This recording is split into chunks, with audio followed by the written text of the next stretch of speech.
Shalom, folks, and welcome back to Judeacation here on JNS TV. My name is Josh Hasten, coming to you from the JNS Media Hub here in Jerusalem, the eternal capital of the state of Israel and the Jewish people. As you know, this show is focused on Judea and Samaria, telling the inside stories of those residents, 500,000 plus, who live in over 100 communities in the biblical heartland of the state of Israel. It's truly an honor to have a very, very important guest on this week's show, Rabbi Hayim Leiter. He is a mohel. That's somebody who performs ritual circumcision. He's a wedding officiant, a member of a private Beit Din, and we'll explain what that is during the show, performing conversions and circumcisions for people all over the world.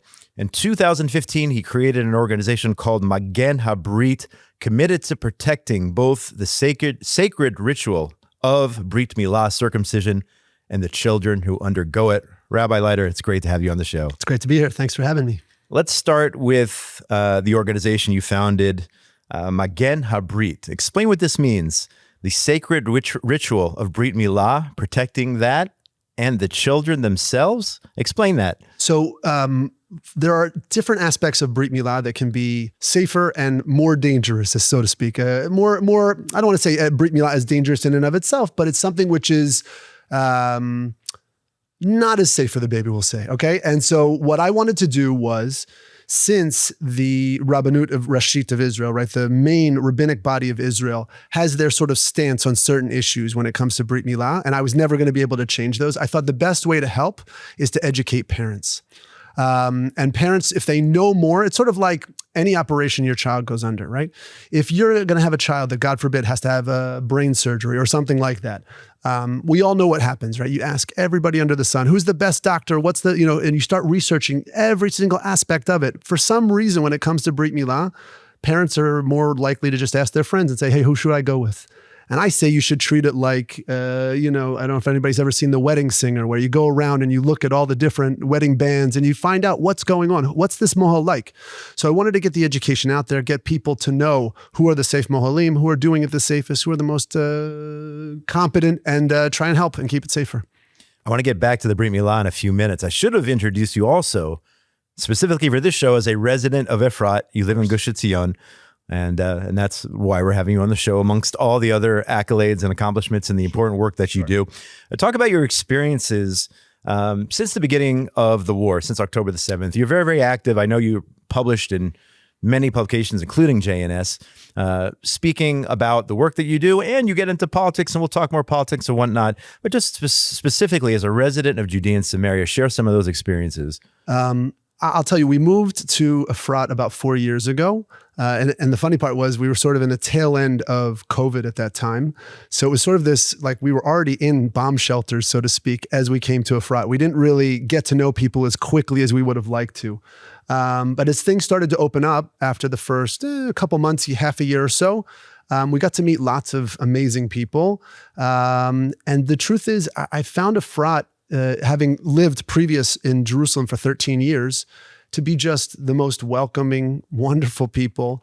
There's an amazing thing about Jerusalem, and there's amazing things about, the Gush as well. They're not the same, but what I found mostly was that the people who were there were more down home. They were more, like myself, sort of newer to Israel, where I felt like when I was in Jerusalem, you could be sitting there next to in shul somebody who probably fought in the Haganah, and you were sitting here as this, like, who's this new guy? You know what I mean? You didn't connect on the same level. Whereas in Efrat, it's a community that's not quite as established in the 1980s, and so you feel like you're sort of part of this building of Israel. Is that the reason you moved to Efrat? I mean, I also came from Jerusalem. When I got to the Gush, I felt a sense of real attachment to the land of Israel. And Jerusalem was amazing. And I thought we were going to live there forever. And then we got to the Gush, and it took it to a whole nother level in terms of that connection with the land. Is that something you feel when you're there? Absolutely. I mean, the amazing part about it is as you know, the view in and of itself, just I would sit here in Jerusalem, and I'd be in this amazing apartment, which I loved, and I would look at the other apartment across the street most days out my window. Like, that's what I would see. And then I moved to Efrat, and I see this expanse of the most amazing land. I grew up in America, like a lot of us here, and my family, we went to Lake George growing up. That was like our vacation spot. My mother was actually, she also went there as a child for vacation. And I loved that sort of rural, amazing green that you experience when you get to northern New York. And then I ended up actually going to the University of Rhode Island for college. And it was sort of the combination of my two loves, which was sort of that rural, amazing, being outdoors, as well as surfing, which is one of my other passions. And so it sort of combined, Rhode Island combined both. Coming from Jerusalem to Efrat, I felt like I got back to that rural, amazing sort of being out in nature. And every day I look out my window and I see these amazing views. And I mean, like, you can't really beat that. There's nothing like it. I would definitely agree with you there. I did a little bit of homework reading some of your blogs on a lot of different platforms. You've been very busy writing, especially I would say over the last year and a half, maybe even before that. But I want to talk about your views in terms of the intersection of politics and religion here in Israel. If you can, give us a little sense of where you stand on those issues, which obviously impact you probably on a day-to-day basis as someone who is an accomplished mohel, performs the ritual circumcisions. So the nice thing about Brit Milah is that I feel like it sort of stands outside, it can stand outside of the politics of Israel a little bit. There is no, when it comes to weddings, right, you have to have some sort of certification, some sort of certificate as a married couple that says, we were married and it is legal under the state. We'll come back to that in a second. When it comes to Brit Milah, nobody is sort of checking an institutional body to say, hey, did you have a kosher Brit Milah? So that's nice because you can sort of stand outside of that fray. But when I do my work as a Mesader Kedushin, as a wedding officiant, and when I do my work as with conversion, sitting on a Beit Din, you sort of see how hard it is for people in this country and people who are actually coming outside of the country to become Jewish, to do the Jewish rituals that they want to do in the way that they want to do them. There are those who I know, who I work with, who would happily abolish the Rabbinate Rashit, the central rabbinic body, without batting an eyelash. That's what they would say, let's just get rid of it. It's broken. I think we can probably all agree, most of us, right? There's a very small sliver, I think, of Israel that thinks that it's not broken. That's one small segment. And the rest of the segments sort of feel, that doesn't work for them. And that could be, by the way, to people very much to the right of where we sit, right? People who are Haredi don't really, necessarily involve themselves with the Rabbinut in many different ways. But when it comes to the people who are especially what we would call Chiloni, not observant, right? They don't understand what's going on. They don't connect with the sort of people that the Rabbinut sends them. Let's say for a wedding, they have, right? So if you want to get married, you have to go to the Rabbinut Rashit to have a legal marriage in this country, right? So if they do that, they could get somebody who comes with a kapota, right? A long black jacket and a black hat, long payas, and this person has not kept Shabbat maybe their entire life. And luckily there are other organizations that are forming and growing here in Israel. But that's sort of my focus. My focus is I want to provide opportunities for people to become Jewish, to get married, to do all sorts of ritual things, so that they don't have to do it with the Rabbinut if they don't want to. And I'd love for those things, some of them, most of them, all of them, to become legal. So how does that jive in terms of the Rabbinut on one side, and then I guess it's a private Beit Din, which you're a part of, on the other side, in terms of those who want to perform all the rituals according to Jewish custom, but don't necessarily want to do it according to the Rabbinut? How does that impact them? How can that possibly impact their children if they go with some sort of private organization as yours? So the nice thing is that when you have a private Beit Din sort of headed by one and two other Orthodox rabbis, right? Our focus is always doing things according to halakha, according to Jewish law. So when somebody comes to us and say wants to convert, their conversion in the eyes of heaven is a kosher conversion. They're Jewish, right? And any rabbi who I don't want to sound too disparaging, but any rabbi who has half a brain will understand that when looking and knowing who we are and what we do and how we conduct the conversion. How does it affect them? That's a more complicated question. Okay, a lot of the people who come to us are people who have lived here their entire lives. They've served in the IDF. They have been identifying nothing other than Jewish their entire lives, right? Let's say that they came from Russia and their mother isn't Jewish, but their father is, okay? They've served in the IDF. They've done everything. They know the holidays. They know everything that's going on in because this is our national identity, right? When we have days off here in Israel, they're the national holidays, right? Our holidays in Judaism. So it's not something that they don't have a sense of, that they don't know about, even though they might not be keeping Shabbat and Kashrut the way that maybe you and I would. But those people come to us and they already have the sort of stamp of approval from the Misrad HaPanim, the internal ministry, right? So they're seen as Israeli, right? So they don't need necessarily to restart the whole process as if somebody who's coming from outside of the country would have to. But when we convert them, we give them the stamp that says now, we like to say that we dot the I's and cross the T's of their halachic Judaism, right? We say, you've been Jewish your whole life. We all know this. We're not saying that you haven't had a Jewish identity. But at the end of this process, now you will be obligated in all the mitzvot, right, and all the commandments, just like everybody else. And in doing so, how does that affect their children? Well, that can have a couple different outcomes. It depends on how things pan out with what the organizations that I've been mentioning, whether or not they become sort of concretized as part of Israel's legal body. Right now, if somebody were to come to us and convert, and then later on their child, let's say, wants to get married and they go to the Rabbinate, it's going to be very complicated. What I always like to say is, when you go to the Rabbinate, everything's complicated, right? There are people I know who have grown up Jewish with both Jewish parents and they're in America. A friend of mine told me that somebody he knew walked into the Rabbinate before his wedding and said, yeah, but I'm not Jewish. And they went ballistic. He had to get 16 different letters. I mean, it was horrible for him, right? Just making a joke, like it was like a bomb on a plane. You know what I mean? It was really bad. So for him in that sense. So, but there are other organizations, like I said, one of them is named Chupot. I worked with them for a little while. I sort of moved out of working with them and just do private weddings on my own at this point. But Chupot is working not only to make an avenue for people to get married halachically, they're trying to make an avenue that will be recognized by the whole of the legal body in this country, so that let's say one day somebody that we converted has a child and they want to get married, they don't necessarily only have to go to the Rabbinate. That's not their only way to get legally married in this country. So please God, that'll happen sooner than later. Great. I was following one of your blogs, I believe, and you wrote about, turning back to Brit Milah, circumcision, a Rabbi Jonathan Abraham, a well-respected mohel from the UK, who was arrested for performing a circumcision. Now, from what you wrote, this was the first time a rabbi was arrested since the time of the Nazis. Correct. What year was this? And tell us the story here. What year was this? This was we're talking about just under a year ago. Oh, wow. This was not long ago.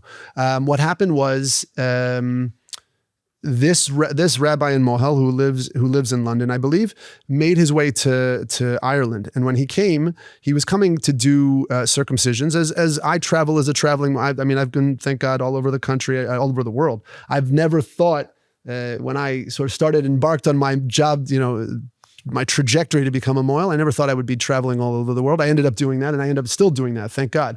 But he showed up there in Ireland, and when he got there, he had a number of britot to do sort of back to back. And when he started doing them, somebody, a neighbor of the person where he was doing the britot, called, and the police came and sort of caught him in the act, so to speak, right?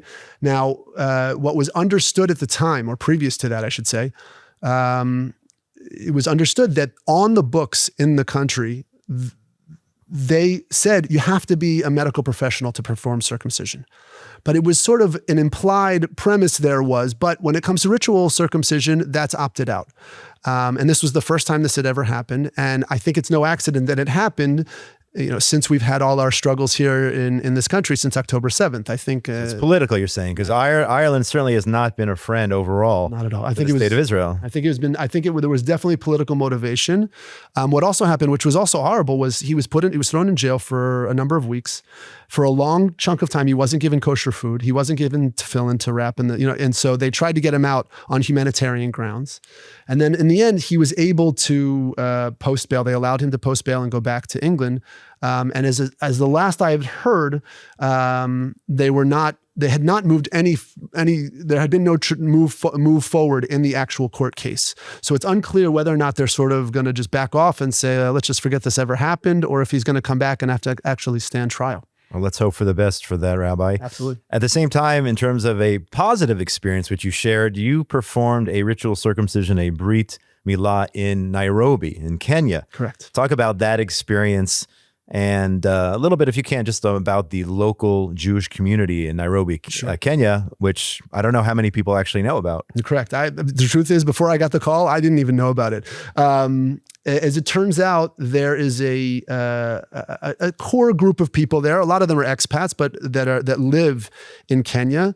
At the moment, there is a rabbi who's serving there on shlichut. Right, he's an emissary from here in Israel, serving his time there, and he's done.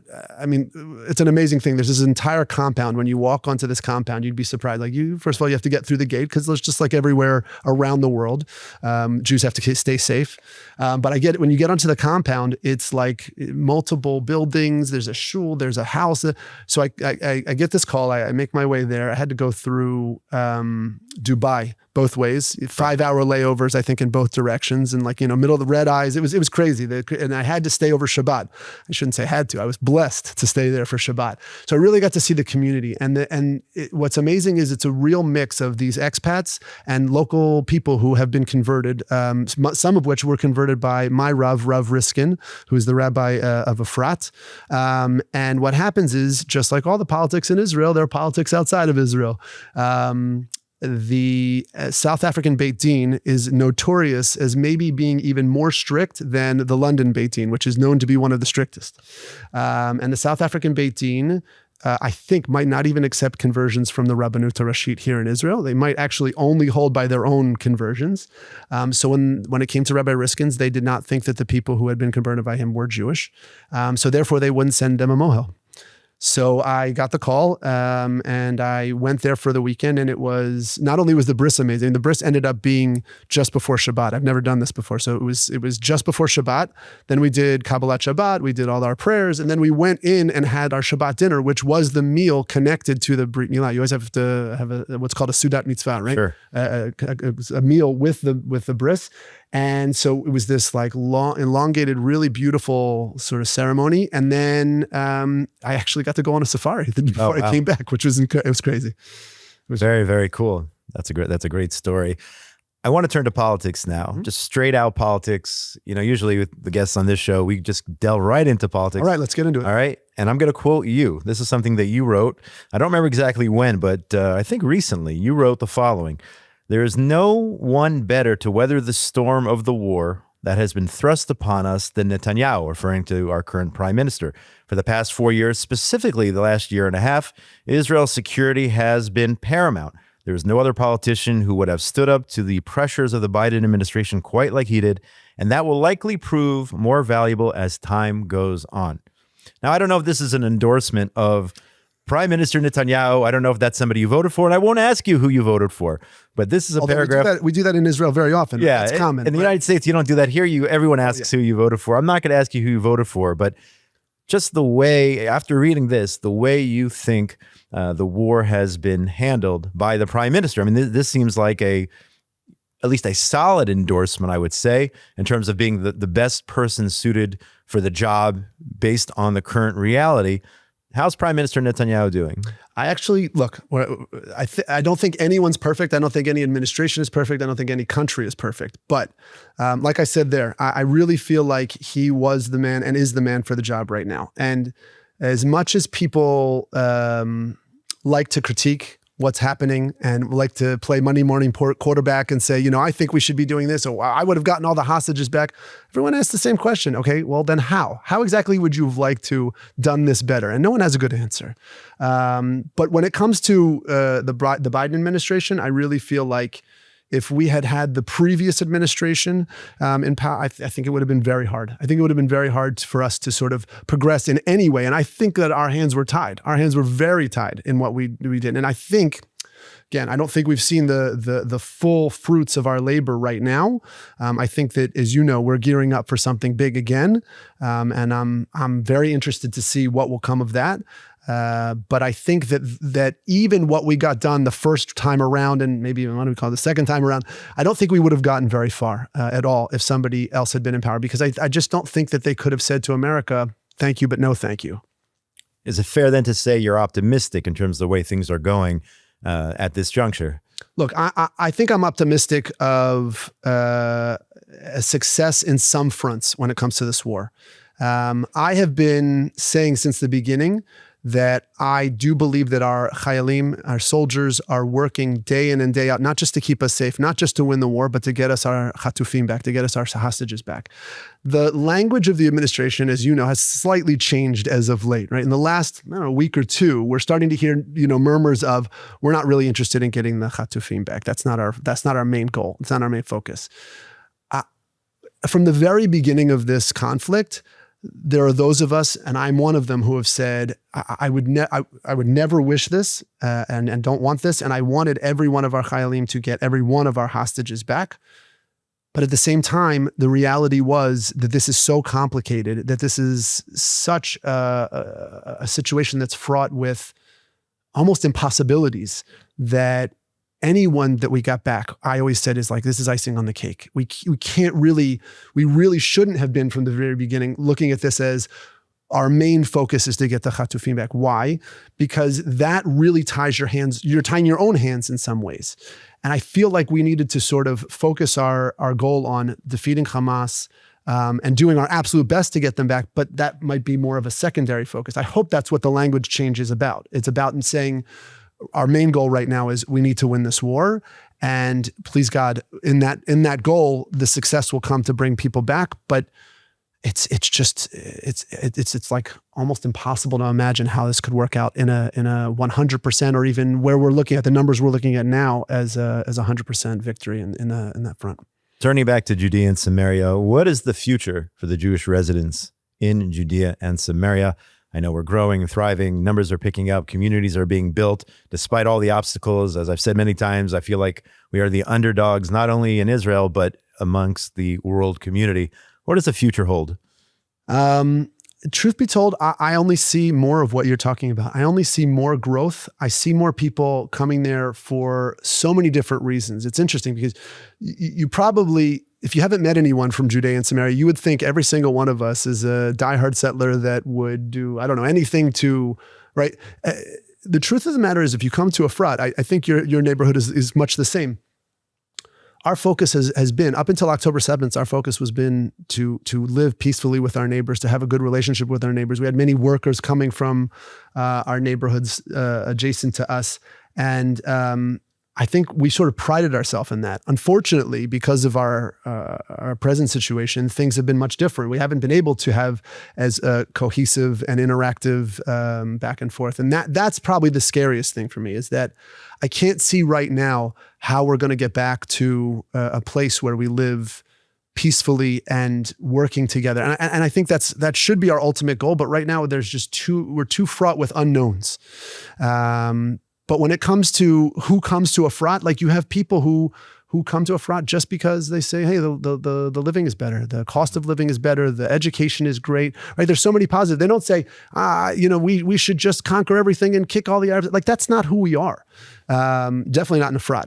And so I think, I hope that as time progresses and things get more and more back to normal, we can sort of have a more coexistence. That's what I'm praying for. One last question before we're nearly out of time here, but you mentioned before you were a passionate surfer. Yes. Now, if it wasn't bad enough that Houthi missiles are striking next to Ben Gurion Airport, Israel's fighting a war on 7 fronts, we have sharks in the water just off our coast in Hadera, and I saw schools of sharks spotted near Ashkelon, and in other places a lot even, which isn't even the same body of water. Are you going to be surfing this summer despite all of these shark incidents? I would have to say absolutely. There's not a little element of fear now that this has happened, but I mean, if you want me to go through the story, I'm happy to tell you what my sort of take on the shark attack. Please. So as a surfer, you sort of have to know what the realities are when you're out there. What happened is that Hadera has a power plant. It pumps in the water. It comes out warmer. So the sharks have always been attracted. Everyone knows that there are sharks in that region. And on the opposite side of the pier where the power plant is, there's a freshwater stream. And they're also attracted to freshwater. It's easier for them to breathe. They don't have to, right? I don't know if people know, but sharks always have to be moving. So these sharks were there. And there was an individual who said that, I'm just going to go out and document. And previous to this, 2 months previous to this, there were scuba divers in the area who were saying there are no fish left. Don't go scuba diving. And people knew that this is not good. They're very hungry. They're getting a little desperate out there, the sharks.